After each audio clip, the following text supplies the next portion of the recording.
Để kết nối private server qua mạng LAN ảo, chúng ta sẽ sử dụng công cụ Tailscale. Đầu tiên, tại máy chủ, bạn tải và cài đặt Tailscale.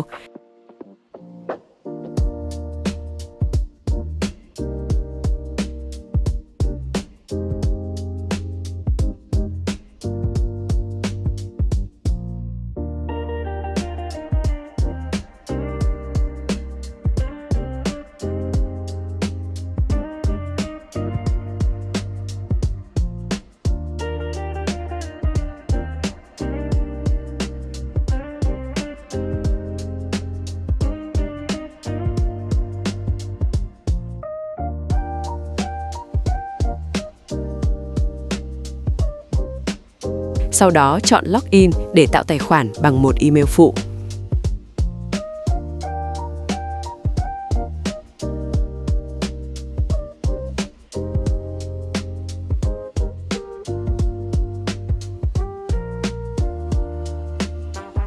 Sau khi đăng nhập, hãy chọn Connect Device rồi truy cập console.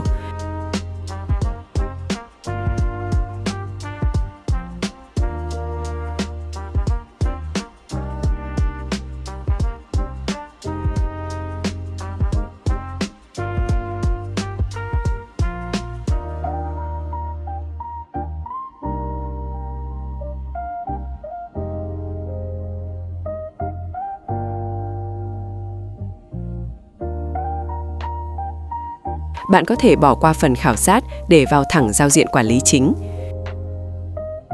Tiếp theo, bạn thực hiện cài đặt tương tự trên máy khách.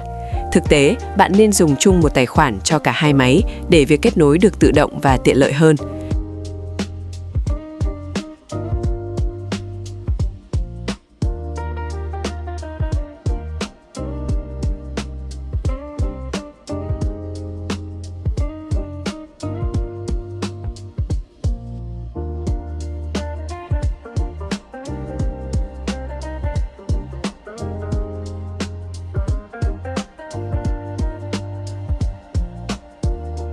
Trong trường hợp dùng tài khoản riêng, bạn cần gửi link share từ máy chủ sang máy khách và chọn chấp nhận lời mời.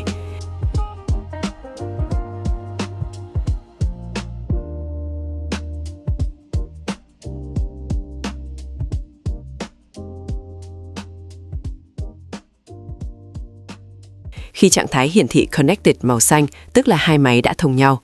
Cuối cùng, bạn chỉ cần lấy địa chỉ IP của máy chủ trong Tailscale rồi điền vào GPM Login ở máy khách là đã kết nối thành công.